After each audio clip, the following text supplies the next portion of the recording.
మాకు మిగిలిన 6,000 కోట్లతోనే మొత్తం ప్రజలు ఎంత పేదవాళ్ళందరికీ సన్న బియ్యాన్ని కూడా రేవంత్ రెడ్డి గారు ఏర్పాటు చేస్తున్నారు. ఈ సన్న బియ్యమే కాకుండా పేద ప్రజలందరికీ 200 యూనిట్లు కరెంటు ఫ్రీగా ఇస్తున్నారు. మీరు ఇచ్చారా? మీరు 10 సంవత్సరాలు పరిపాలించినప్పుడు మీరు 200 యూనిట్లు పేద ప్రజలకి ఇచ్చారా అని మిమ్మల్ని ప్రశ్నిస్తున్నారు. ఇది కాకుండా మీరు ఇందిరమ్మ ఇండ్లు మొదటి విడత 4,50,000 ఇండ్లు ఇచ్చారు. మళ్ళీ 3 లక్షలు ఇచ్చారు.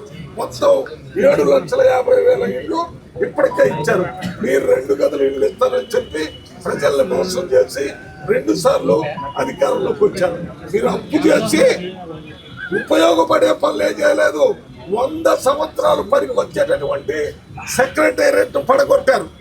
ఆంధ్రప్రదేశ్ తెలంగాణ రాష్ట్రానికి సంబంధించిన కలిసి ఉన్నప్పుడు ప్రభుత్వం నడపడానికి కావాల్సినటువంటి సెక్రటేరియట్ మీకు ఒక కళ వచ్చింది. నేను మొత్తం భారతదేశంలోనే పెద్ద సెక్రటేరియట్ కట్టాలని.